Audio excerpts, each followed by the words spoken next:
What's up, metalheads? Welcome to the Scrap Metal Podcast, a show for the misfits who've been listening to the same music since high school. I'm your host, John von Frankenstein, and joining me today is my metal thrashing mad co-host, Chris. Chris, I gotta ask you, man, how you feeling? I gotta say, I'm feeling amazing. Feeling amazing. Amazing grace. I was going to ask Fergie to come in and do her rendition of that, knowing that you would say that, but I figured I'd spare our listeners that rendition again. Chris, is this feeling of amazingness something to do with how you're keeping your heavy metal street cred? You know, it might have something to do with my heavy metal street cred, because you see, and by the time this episode comes out, it will probably have been a month since it came out, but the new Spider-Man game has come out. And I have been spending so much time playing as the amazing Spider-Man. And the game is so much fun. It looks great. They added parts of Queens and Brooklyn. So, there's Coney Island there. You know, you can ride their version of the Cyclone. They have the baseball stadium that's there. I got a trophy for running the bases. But one of my favorite things, I've talked about Spider-Man video games in the past, is the inclusion of the Spider-Punk suit. And they included it in this game as well. So I've unlocked the Spider-Punk suit. I'm swinging around New York City as Spider-Punk. And what's also really cool is that with this game, they introduced suit styles so that you can unlock different color variations of the same suit. So the Spider-Punk suit originally is just the traditional suit with the blue denim battle vest and a metal spike mohawk and everything.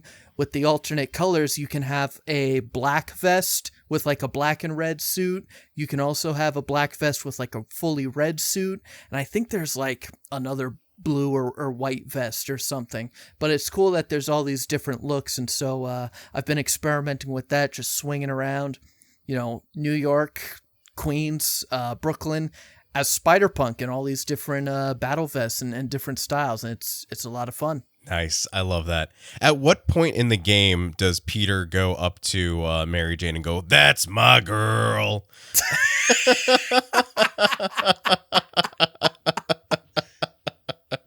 See? Bringing it back around. For longtime listeners. You'll get it. You'll get that. So I have been keeping my heavy metal street cred by, to no one's surprise, standing up for Limp Bizkit. Someone the other day brought up the argument that it's really stupid when metal bands decide to cover pop songs, because why would you ever want to cover a song in a style that you should be against, right? They felt that metal always takes the stance of being against pop music. So why in the world would they stoop to that level of musicality? And I was arguing the merits of Limp Bizkit's cover of Faith, originally by George Michael. And, it really got me thinking about the fact that there were so many other examples that I was able to cite. So many other examples of metal bands taking up some of their favorite pop songs, because even they like these songs, and putting their own metal spin to it. So that's what we're talking about today. We're talking about metal going pop. Some of our favorite metal covers of pop songs. Chris, are you excited? Are you going to yell wham at the end of this episode? Wham. I am so excited to have this discussion. It's, first of all, were you arguing with a high school version of me? Because that was my stance, that yes, it was actually. Metal reigns supreme against pop music.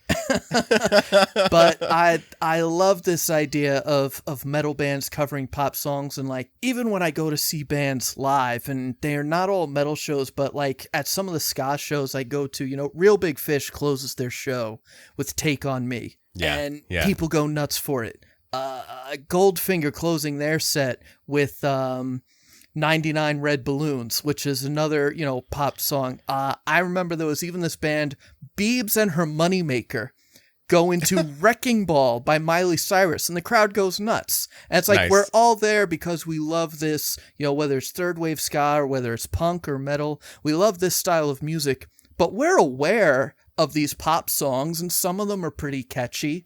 Yeah. And so when a band takes one of these pop songs and puts their own spin on it, it makes it a lot of fun, and it's fun for these bands to do that as well, because I think what also happens is, as a musician, and I'm sure you as a musician as well, we've seen this, pop songs can be a little bit simpler compared to some of the music we're normally trying to play, which makes it more fun, and you can have more fun with these types of songs when, at its core, it's just a 4-chord progression versus, some of the crazy shit these metal bands love to do. But yeah, it's fun to have these covers, and it's fun to do these covers. It's funny to listen to these covers. I'll never forget me and my brother hysterically laughing at a death metal cover of Hit Me Baby One More Time by Britney Spears. And it was this death metal vocal sitting over the original Britney Spears music video, and it was one of the funniest things me and my brother had ever seen. So I love metal covers of pop songs, so I'm very excited for this episode. Oh, yeah. That's a very particular itch that these covers scratch, where it's like there is the cognitive dissonance of, wait a minute, this is so bubblegum. These lyrics are so poppy, and it's about love, or it's about just your everyday topics. Pop Topics, that was another store that kind of went out of business in the 90s. But to then hear that with the heavier music and the harsher vocals, I love that. It really is something that's so awesome to hear. Faith is a great example, and that cover really helped to put Limp Bizkit on the map. But when you're talking about taking a super sweet, super romantic pop song, nothing's more romantic than Careless Whisper. And Traitor, the band Traitor, managed to make this cover rock so fucking hard. I love this cover. And this isn't the first time we brought it up. We brought it up in our Modern Thrash episode as well. Isn't that right, Chris? Yeah. Traitor's a great band that we mentioned in Modern Thrash because they are a German thrash metal band. They featured Angel Ripper of another fantastic thrash metal band, Sodom, in one of their songs about German thrash, Teutonic thrash. But yeah, looking at that album and seeing Careless Whisper on the track listing, I'm like, this is phenomenal. This is so much fun. There was that thought of, this couldn't possibly be what I think it is, right? Where you're going into it already being like, there's no fucking way. Like, are they that daring to have done this? And they were, and they had fun with it, and they made it, like I said, rock really fucking hard. They wind up taking the sax solo and just turned it into a guitar lead, which sounds so tasty. That melody that the sax plays is so good on its own already. But then to hear it on this thrash guitar was so cool. And they managed to make the song really, really fun. They kick up the tempo. It's got a real thrash rhythm. When it starts out, you wouldn't think that it's a cover of Careless Whisper, like if you didn't have the track listing right in front of you, because it isn't until the vocals come in that you're like, holy shit, wait a minute, I know this. Yeah. They skipped that longer intro that Careless Whisper, like the original version by George Michael, has. And I love that they were able to play with the arrangement and that they were able to just make it that much heavier.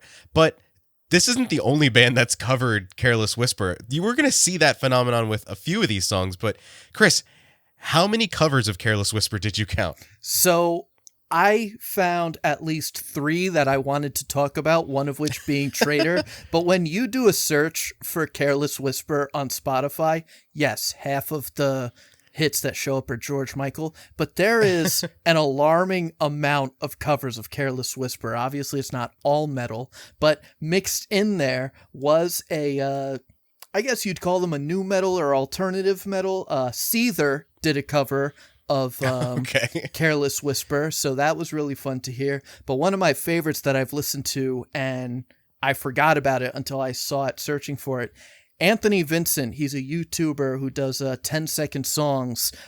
You guys might have seen him do like this song in 20 styles. I think I've brought him up before. He did Master of Puppets in 50 styles. He'll do other pop and rock songs in 20 styles. He'll do songs in styles of other bands. He did Careless Whisper in the style of Disturbed. And like, he does a phenomenal job of matching the style he's doing. He has a great David Draymond voice. Like, it, he really does. Like watching him on YouTube, you see it's him. So, like, you can't always hear it, but I was listening to it on Spotify, so I don't see Anthony, while I'm listening to it. And, like, it sounded like David Draymond singing the song. But it was so funny to see how many different metal bands did Careless Whisper, because I see Careless Whisper come up on that's what it was, on a playlist. I see Seether covered it, and I'm like, I know someone else did. Who else did? And I'm scrolling through, and I'm like, there it is, Traitor. And that's where I also found Anthony Vincent. Yeah, it was just funny how many different people have decided, what needs another metal cover? Careless Whisper. To bring up another one, actually, is Alex Terrible of the band Slaughter to Prevail has a cover of Careless Whisper as well. It's like a really short version, I think. No, I'm an idiot. That's Last Christmas. Another George Michael Wham cover. So maybe we'll leave that in. Maybe we won't. Who knows? But, I mean, it just goes to show how popular it is to cover sweet, sappy pop songs. Yeah. Chris, what's another example that you can think of a pop song that went metal? So, a song that I'd like to talk about, I don't know how sweet the original is, but it took me longer than it probably should have to realize this song was a cover. That's Alien Ant Farm's cover of Smooth Criminal. Okay. And I remember as a kid seeing this music video, and I'm like, this is a really cool, really catchy song, but I had no idea it was a Michael Jackson song originally. My exposure to Michael Jackson at the time was like Bad and Beat It, and then Weird Al parodies like Fat and Eat It. So I hadn't at that point really heard or was aware of Michael Jackson's Smooth Criminal. So you went into this I had clean. No idea. The music video comes awesome. on, and I'm like, looking back now, watching the music video, I get all the references to him. There's the kid that's doing the dancing. They're like in like this like shitty little wrestling ring, but they're all like doing the lean that Michael Jackson and his dancers do. So it was so good, but it's such a good song, and like it sounds so good as a metal song.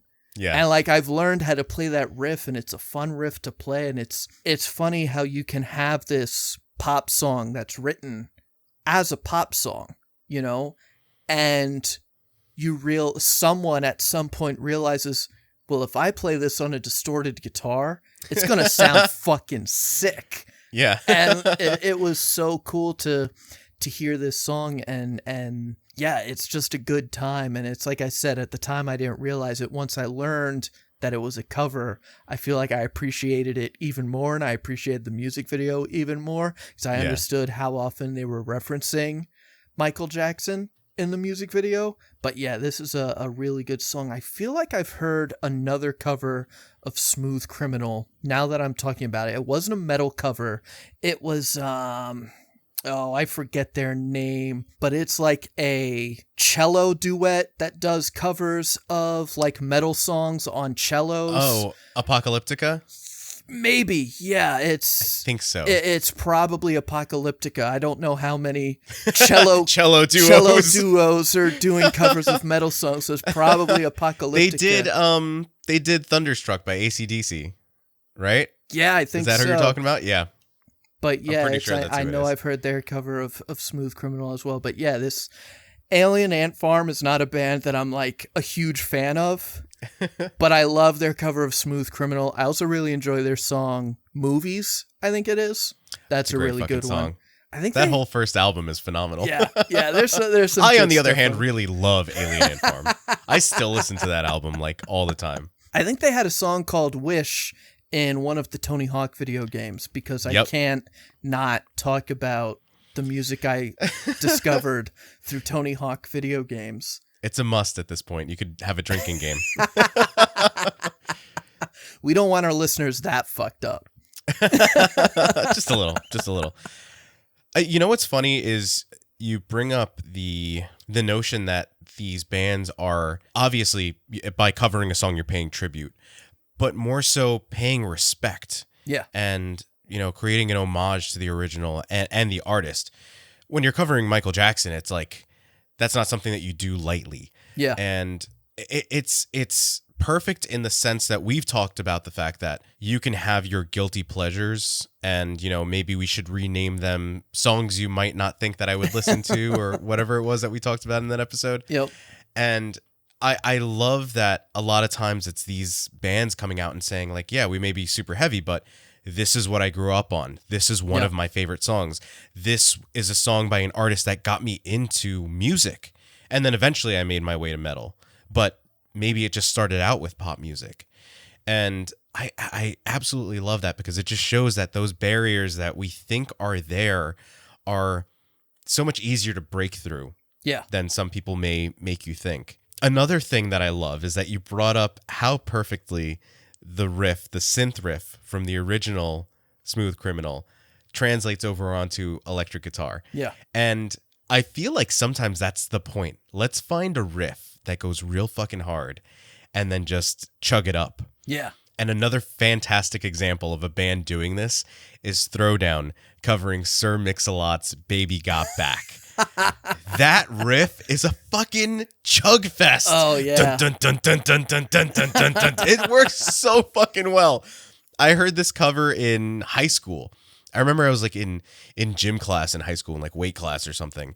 And my friend had just played me off of like a mix CD, a song off of Black Dahlia Murder's first album, and then this cover of Baby Got Back. And I was like, what the fuck am I listening to right now?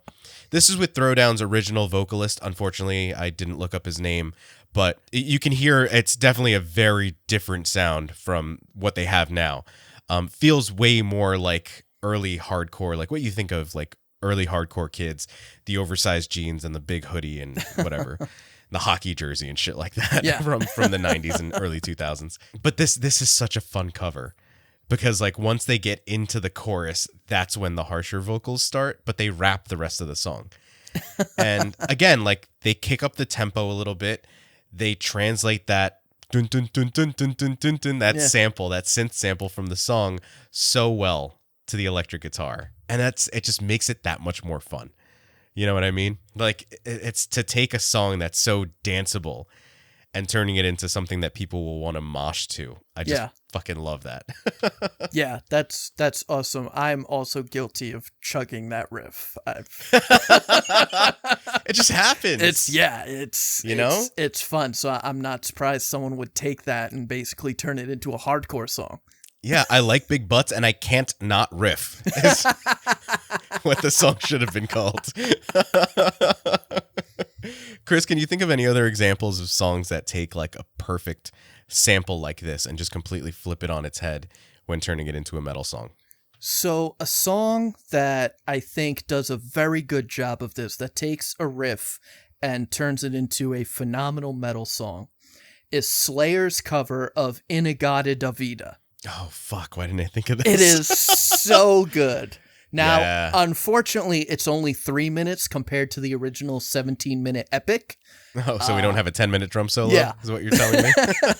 But this is a really good song. And like I said, it's like we're saying, it's another riff that sounds awesome when it's played, with Kerry King and Jeff Hanneman's guitar tone. Like it sounds it's the so riff. Fucking cool.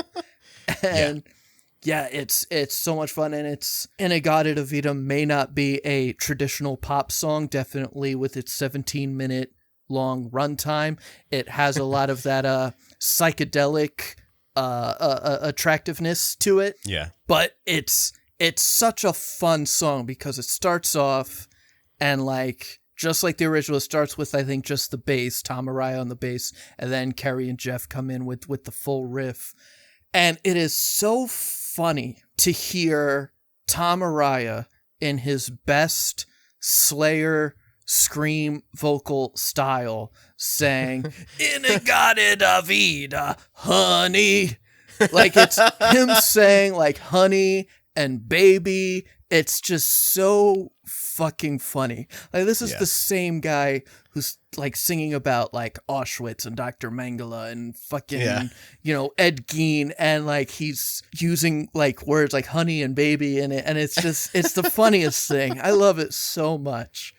But yeah, I I love this cover. Hearing this riff, I think this is another riff that I've been like, I need to learn how to play this. This is fucking fun. This is so cool. It's a classic fucking riff. And it's, again, you hit the nail right on the head. It translates itself so perfectly from the organ that it's originally on to distorted guitar. And it sounds that much heavier. And it's funny when you bring up In-A-Gadda-Da-Vida. I feel like that song kind of toes the line of, like, is it a pop song? Is it classic rock? Yeah. And that was a big problem that I had when going through my list. I was like, oh, I'll mention this song. And I'm like, wait a minute, that's just a classic rock song. Oh, I'll mention that one. Damn it, that's a glam rock song. So did you fall into the same sort of trap coming up with your list? Yeah, definitely. There was a number of covers, that we've talked about before, or that were bands that I'm like, oh, Pantera's cover of, why am I fucking blanking on the name of the song? Cat Scratch Fever. Cat Scratch Fever. Yeah. But that's not a pop song. Ex-Hoarder covering Black Sabbath. Black Sabbath isn't a pop band. Even Ghost covering the Beatles. They have that demo where they do Here Comes the Sun. Yeah. But I'd hesitate to call that a pop song, especially at that point in the Beatles' career, when they started doing drugs and their music got better. So it was stuff like that. And then I also wanted to make sure I wasn't bringing up Screaming Females, Shake It Off again. Mixalda Mix doing Umbrella, which I still fucking love, and I still recommend everyone check that out. That is a great example, though. Yeah. Yes, that's a phenomenal It is worth mentioning again. Because I think what makes that so special is that it is so different from the original. A lot of the covers we're talking about, like we're saying, Baby Got Back, Smooth Criminal, In-A-Gadda-Da-Vida, we're talking about how great these riffs sound on an electric guitar. Yeah. Umbrella, this dude completely changes it, writes an original riff and plays it amazing. Another song that I wanted to make sure I wasn't, gushing about again was Teresa's covering Rasputin, the disco classic. It's it's a fun song, but I've talked about it before, so I wanted to make sure I was talking about metal bands doing songs that were strictly pop songs, not just classic rock songs that we love. Yeah. And I think in that spirit, I had to bring up the song Oops, I Did It Again by the Queen of Kitchen Knives herself, Britney Spears. And Children of Bodom's cover of it is phenomenal. I've loved this fucking cover. It's so goofy. Like, they took it seriously, but had enough fun with it as well that it's been one of my favorite, pop goes metal or metal goes pop sort of covers since the first time I heard it. Because they start out like you hear Alexei singing the chorus and then like he just curses and finish and then they start the song. It's fucking great. And like what makes it really funny, sort of like your Slayer cover of In-A-Gadda-Da-Vida, hearing Alexei sing Britney Spears' lyrics is just pure fucking comedy gold. When I lose all my senses. Oh, that hurts to do. That hurts. I know I'm not doing it right. Leave it down in the comments. Roast me. But absolutely, it's one of those songs where it's like you take the absolute. When you think of pop, you think of Britney Spears, you think of Oops, I Did It Again, and you think of just that bubblegum, very studio produced, very polished late 90s, early 2000s pop. And there were so many metalcore bands and so many like new metal bands doing covers of like new wave and stuff, Fear Factory doing Cars, Orgy doing Blue Monday, that when Children of Bodom said, like, no, guys, you're missing the point. Fucking Britney Spears. That's where it's at. And I also, I fully believe that Alexei and the rest of the guys in Children of Bodom wholeheartedly loved that song. Like, if you watch any of their DVDs, you could tell that they were all goofballs and, they genuinely liked this fucking song. This wasn't a joke to them. That's why I say they have fun with it, but they're taking it seriously. And, again, they do kind of take the Oops, I Did It Again riff and just metal it up with the distorted guitar. But they find enough fun with the arrangement itself to help still make it their own. And I couldn't talk about metal artists covering pop songs without mentioning this. You know, it's I feel like I would have never heard the end of it in the comments. Do you have something that could rival this Oops, I Did It Again cover? I'm going to try, but I'm going to take us on a bit of a journey because I have a song I want to... Oh, a cover of Journey. Got it. So a cover I discovered, and the 1 minute I listened to it was absolutely perfect. Dragon Force covered My Heart Will Go On. And get the fuck out of here. So it starts off with like video game sounds doing like the normal intro of the song, but then it gets into like Dragon Force 500 beats per minute, all the double bass and snare, and it's a great cover of this song, and it's a lot of fun. But seeing that they covered My Heart Will Go On made me think of another band that also covered My Heart Will Go On. That's the band Me First and the Gimme Gimmes. They are a punk rock cover band made up of Fat Mike from NoFX and members of Lagwagon and I think some other folks. But yeah, they have a cover of My Heart Will Go On, but the song from Me First and the Gimme Gimmes I actually want to talk about is their cover of Whitney Houston's I Will Always Love You. This cover is so fucking good, and it's so much fun. It's, you know, it's 90s SoCal punk covers of all these songs, and this song is so good. I listen to this song all the time. I love it. It's so good, and it's so much fun. Yeah, and Me First and the Gimme Gimmes, what they'll do with a number of covers, and I don't see it on this song, but sometimes what they'll do is they'll start a cover off with a riff from a classic punk song and then go into the actual song. So like one example that really stood out to me was that they start playing the riff of Sonic Reducer, but then it turns out that the song that they're covering, which I don't remember which song it was, but like it's in a similar key or a similar progression. And so it was funny how they start off with this classic punk riff or progression and then go into this song. And so it's almost something for like the fans of punk that know the original song, and then they get to go into the cover. And I don't know how much of that they're doing with I Will Always Love You, but this song is so much fucking fun. And it's like all their covers are fun. You know, they have so much fun with all of their covers. One of the first I ever heard was their cover of Somewhere Over the Rainbow, and that's a lot of fun. That's great. But yeah, it's I know they're a punk band, and so it's not quite metal, but when we're talking about metal bands covering pop songs, it makes me think of the countless compilations I would see. Punk goes metal, punk goes pop, punk goes country, punk goes acoustic. That's what these, 90s and early 2000s punk and pop punk bands were doing, where they were putting out these compilations of just punk covers of everything, because I feel like metal and punk have that shared love of taking songs in different styles and playing them like punk songs. Or taking punk songs and playing them in different styles. So it's a lot of fun. And this cover of I Will Always Love You by Me First and the Gimme Gimmes is a perfect example of one of these punk songs taking a phenomenal and very popular song and turning it into this fast-paced SoCal punk song. I love that. It's such a good example because it's, again, going back to the fact that this should be fun. When a band is doing this, there should be an element of fun. There should be an element of tongue-in-cheek, where you want to hype your audience up. You've talked about before when Real Big Fish goes into Take On Me. Yep. And the crowd just gets hyped up. It's like anytime you hear one of these covers, it's so exciting. Yeah.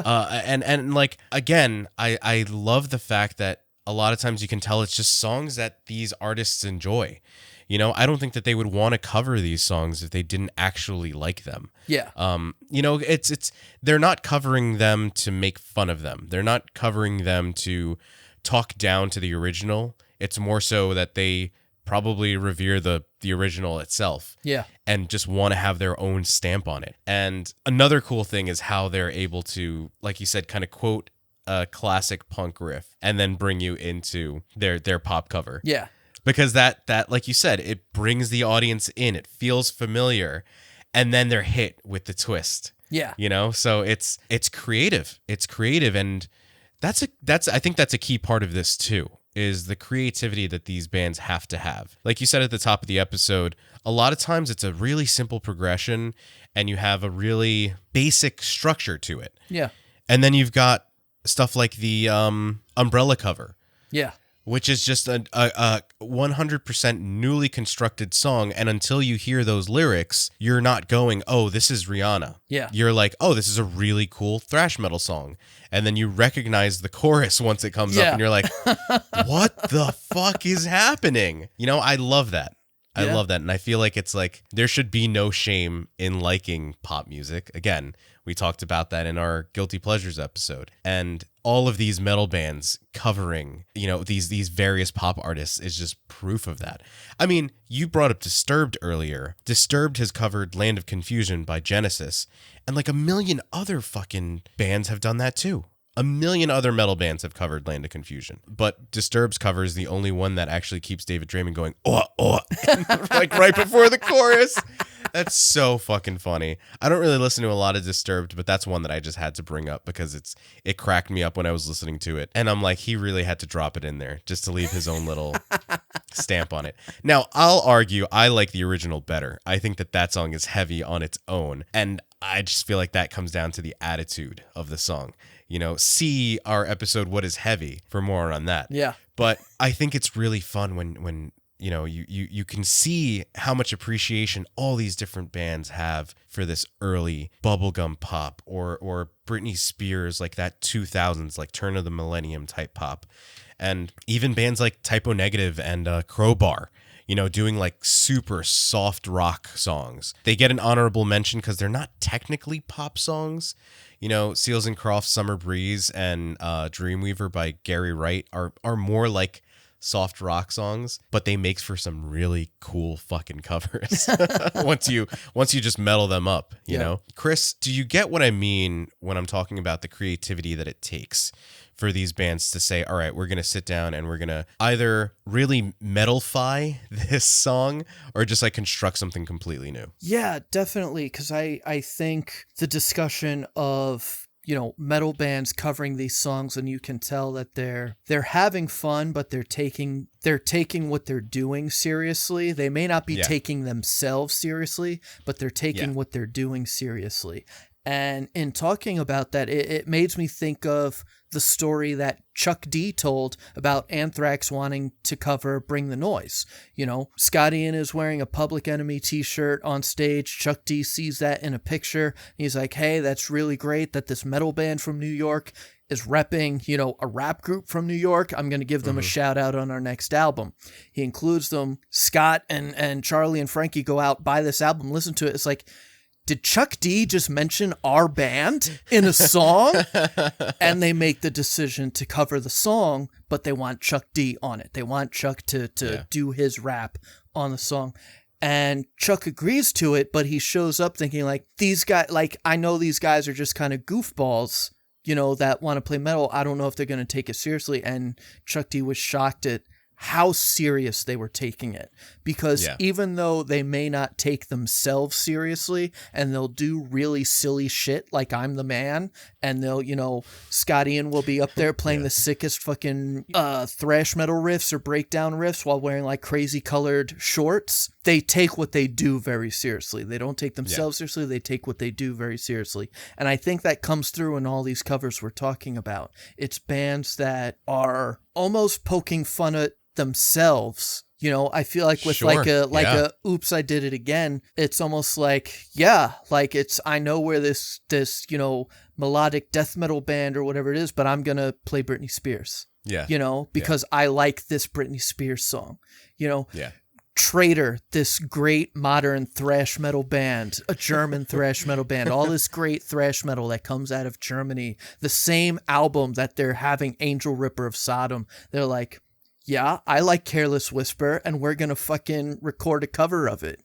And it's almost like they're able to laugh at themselves. And even some of the things I've done, like I said, I was very much in high school that kid who was like, no, fucking punk and metal and that's it. Everything else fucking sucks. Everything else is a lower form of music. You're not on my level, this and that. And now as a relatively mature adult, I can kind of laugh at myself and be like, yeah, I like some of these pop songs. Yes, some of these songs are catchy. And you know what? It's a lot of fucking fun when a metal band, turns it into a metal song, because it's just another opportunity to enjoy the song and kind of have a greater appreciation for the original. Like we're saying with some of these riffs, like Smooth Criminal, you have a greater appreciation for what they were doing with the original riff when Alien Ant Farm turns it into a metal riff on a guitar instead of a synth riff on a keyboard. So I think it's an opportunity to kind of, have fun and make fun of yourself while also showing an appreciation for the original. Yeah, absolutely. I 100% agree. Because like I said, you never get the sense that they're talking down to the original. Yeah. They're paying tribute to it and they're having fun. And I love the distinction of taking what you do seriously while not taking yourself too seriously. I think that's a perfect way to put it. All right, Chris, now it's time for our suggestions this week, but I want you to give your suggestion in the style of Casey Kasem. So do a cover of his voice for us.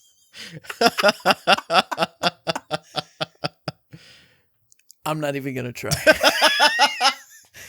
For a split second, I was like, maybe I could do a Casey Kasem. Just do a Shaggy impression. And I was like, no, I don't think that's going to happen.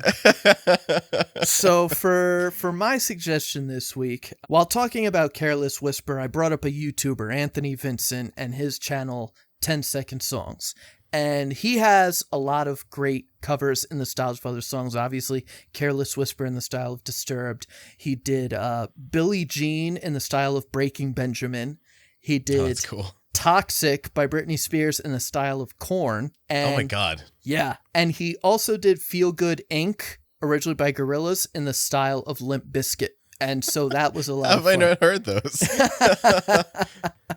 But there's another YouTuber that is actually my suggestion, and that is the channel Frog Leap Studios, which is this guy, Leo Moraccioli, maybe?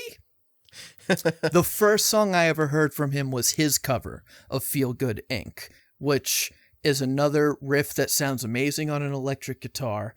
And it is so cool. It's so much fun. He does a great job with this song. But one song that I really want to point out that is a pop song and was very popular when I was in high school, I think more so for the story behind the group than the actual song, that is his cover of All the Things She Said, originally by Tattoo.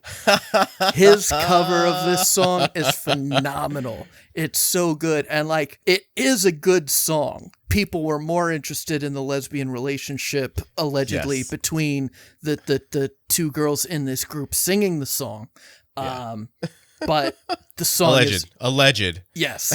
But this song is a really good fucking song. And the Frog Leap Studios cover of this song is so good. So I definitely recommend everyone check out Frog Leap Studios. He's got a ton of metal covers.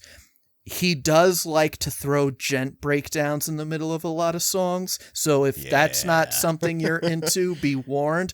I've had to turn off his cover of Toss a Coin to Your Witcher, because once he gets to the breakdown, I'm like, no thanks.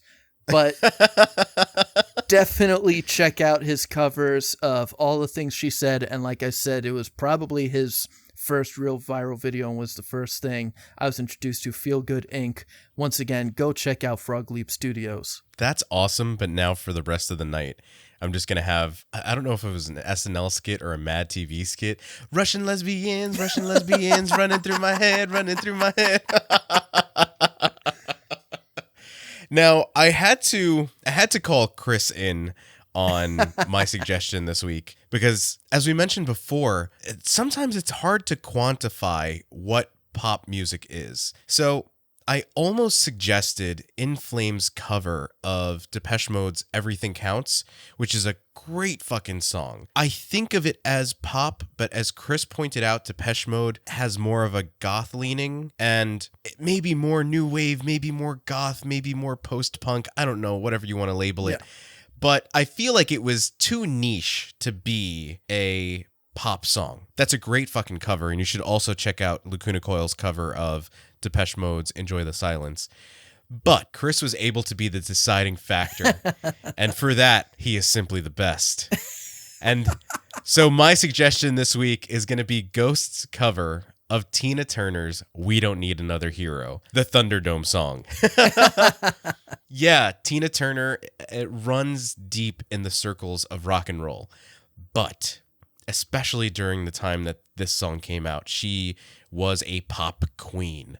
She was putting out pop song after pop song and just bangers. I absolutely love this cover. I was not huge on the original before hearing the cover, but I've gone back and I've been able to appreciate it that much more. And it's because Ghost was able to make a song that's already so epic and so over the top and just made it even more grand. And I really love that. Ghost's Phantomime EP is chock full of some really fun covers. Another cover of Genesis. I fucking told you, just fucking repeat offenders, you know? But yeah, definitely go check out Ghost's cover of We Don't Need Another Hero by Tina Turner. Thanks for tuning into this episode of the Scrap Metal Podcast. The time has come for us to pack up our gear, but we'll be back to rock out with you in the next episode. Stay metal, everyone. Good night!